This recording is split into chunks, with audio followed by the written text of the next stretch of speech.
What's happening, family? Another beautiful day, loving every minute of it. Giving thanks and praise for me and in the above ground. Wonderful to listen. This clip I'm going to put here about these Cubans are complaining about they going to the Cuban sites and send these Cubans back. But then again, they're not sending Cubans back home. They're sending the places they're not supposed to go to. They're sending these Cubans to places that they don't really live. But no, the Cubans are complaining. You see, the Cubans, that light skin thing, they're white. They don't like black people. Same goes for the Puerto Ricans. The light skin Puerto Ricans, they're white and they don't like black people. But what happens is that they always getting fucked just like us. If I see you happen to be getting fucked so long and so often that we are accustomed to it, not that we can deal with it, we are accustomed to it, so we know exactly how to react to it when it comes to us. But then they can't deal with it. So know that their turn come, that they're getting a treat, how we get a treat years ago. No, they complain anyway, folks. This clip here is for entertainment purposes only. For entertainment purposes only. I'm going to put two clips here. One clip, this guy from England, take his car and run through a crowd and kill people. And say, oh, he's a nice man. He's a good family man. And they had special news. No, the special was low key because he's white. If it was black in England, they would have his picture passed.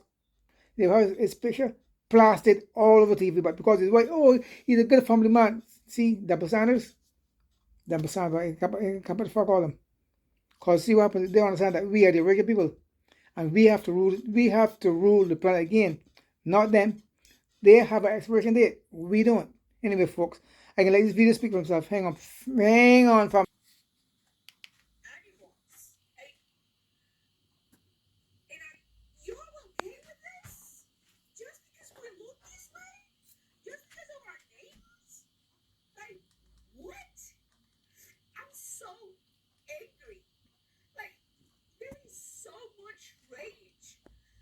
Watching those videos of raids in construction sites, like on the street, and by Proud Boys, by white supremacists, they're hunting us down because we look this way, because we speak this way, because we go.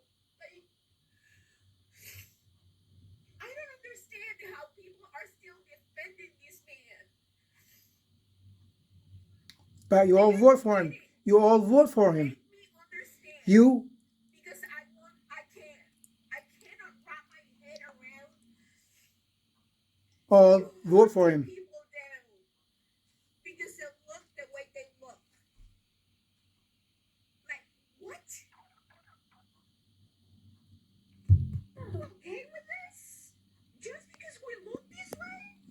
It's a shame, and we feel, we can't help but feel for you, coming after Cuban people now. And all I saw during the campaign was Cubans for Trump. I will vote for Donald Trump. Remember that song? And this is not to throw anything in your face because it is bad. It just is bad. Nobody deserves to be treated that way. And I don't know, how do you teach people? There was a lot of people trying to tell y'all what was coming if you chose this man. And a lot of you did. And it's a lot worse than we could have imagined, but we've always imagined the worst. You can't imagine or pinpoint exactly how it's going to go down. But it's not going to be good. And we as in not just black people, but those of us that saw through this administration, we knew, and y'all just didn't listen. You just did not listen. For whatever the reasons are, I think a lot of immigrants come here still tied to the old governmental ideologies and regimes and the ways that their governments were run in their country, and they're just looking for an easier or a lighter version of that, not taking into account that you're coming into a whole different world of government. Like, our government does not function, at least it didn't, the way yours did. But you throw away some of it, but you accept like this dictatorship mentality. And now you're finding out, and it's very sad. But stop coming on here fucking crying. That's the part that makes me angry. You ask if we're okay with that. No, we're not okay with it. But I certainly get angry when I see one of your crying faces coming up on here talking about what we should be doing and we should no. Hello guys, welcome back to the channel. I'm hoping that you are doing great from wherever you're watching me from. I'm your host and presenter Jitok Stories, and I'm hoping that you're doing fine. Now, there's something we need to talk about, black folks. I've seen this right now happening, and I'm seeing a lot of Latinos, Cubans complaining the life that they're living. Some are not even sure about the security of themselves. We've been seeing ICE raids happening, and all this has been happening with the Latino community in general. But I'm not trying to dismiss everything that they're going through because it is valid. They are human beings and they have the right to complain, to cry. But I would like to interject this. Black people that at least I know their history a lot more than the Cuban Latinos. Again, I'm saying I'm not dismissing what they're going through. But remember, if you can remember what happened somewhere around November, December, January, you could see that clearly these people didn't listen to black folks, right? But this has already happened, right? And it's not a good thing that is happening to them, and we are not celebrating it. But I think all these things that are happening actually acts like a lesson to all these folks, for example, immigrants that come to the United States, and when they're told something, they don't listen to black folks. But remember, the people who are warning you about all these are people who have lived all these experience, and they know True that. where they're coming from. True that. Because if a Cuban person is crying online saying that they are being hunted like animals, trust me, black folks have always been hunted like animals, and this is something that has been happening. So when black people tell you to do A, B, C, D, they're telling you from experience, and they know the models that they use for this to work. So as a result, what implication does this have to a lot of people? And I think this is a broader message to a lot of people that don't associate with black people. Hey, folks, hang on. You got a message. Cook food. You've cooked the food already. The rice and beans are cooked. You can't uncook them and then try to put it someplace else. You gotta live with it. And the fucked up shit is he's not even sending y'all back to your home country. Exactly. That's the fucked up shit about it all. You didn't listen. You didn't want to listen for whatever the reasons are, and we could go back and forth about what that is, but you're not different in their eyes. If you've learned anything, I hope you've learned that. You are not, yes, it's because of your name, and yes, it's because of the way you look that sets you apart from them. And he played you.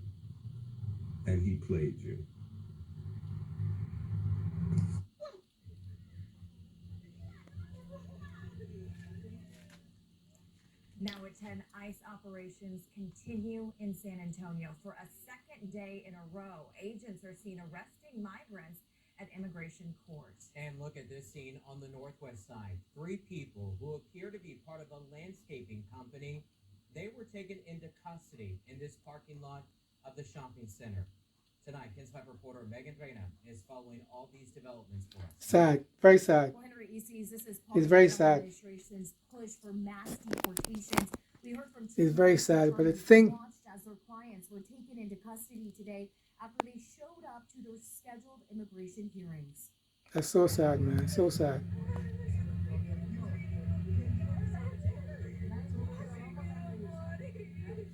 Crying out, "I don't want to die in Honduras," an emotional mother taken by ICE agents at immigration court Thursday. Another mother also placed in the same van. Her husband says she has no prior criminal history. But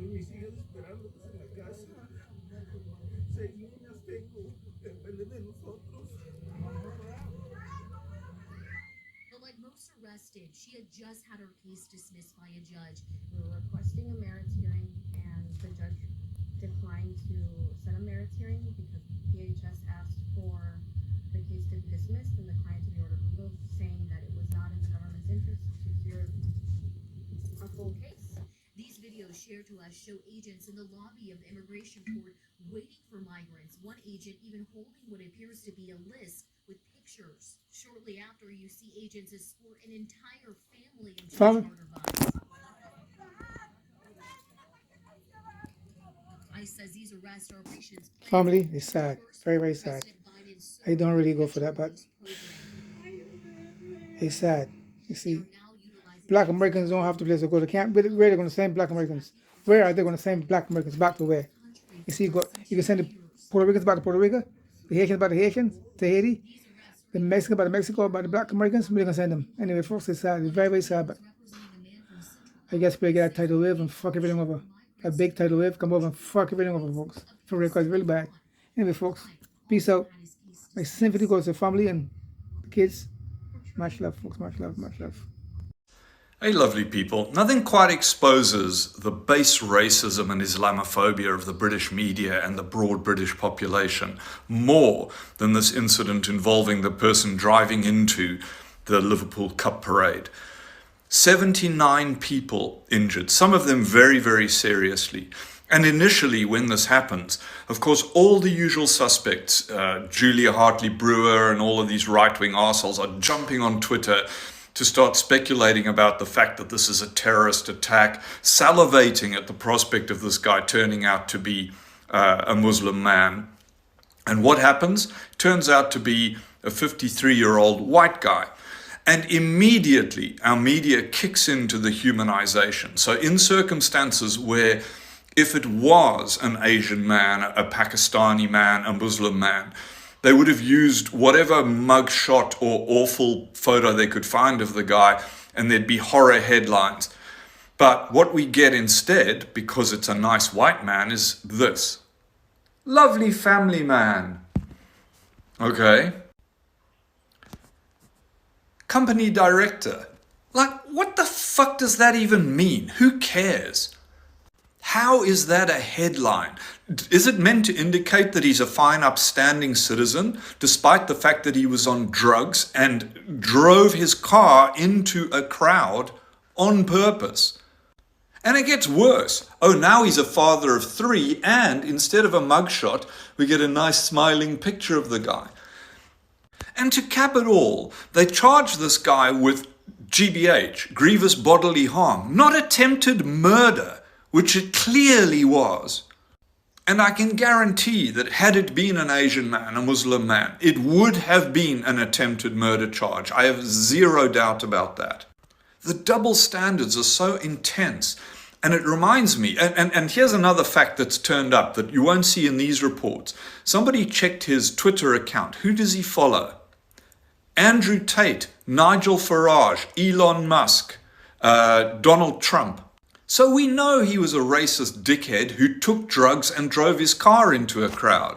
But hey, it's okay because he's a company director, a father of 3, and a lovely family man, so it's all good.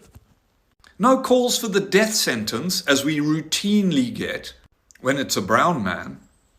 We are a hypocritical nation of racists and Islamophobes. And I'm willing to bet right now that when this eventually comes to trial, they say, oh, he wasn't responsible for what happened because he was on drugs and blah, blah, blah. And here's a 5-year sentence with 3 years suspended. Head off to an open-air prison, get some rehab, mate, and come back to your lovely family. What the fuck is wrong with our media? What the fuck is up with the Daily Mirror, the Daily Mail? And I know, it's a stupid question. We know what's up with them. What stuns me is why people buy these rags or invest the slightest journalistic integrity when it is blatantly obvious that they are nothing but propaganda tools. What hope is there for us? What hope? We support a genocide. We whitewash acts of terror. We coddle right-wing arseholes, particularly Nigel Farage. And we go out of our way to facilitate the forgiveness of this man, whilst demonizing Muslims and Palestinians in particular for doing nothing other than living. I hate this fucking world. I fucking hate it.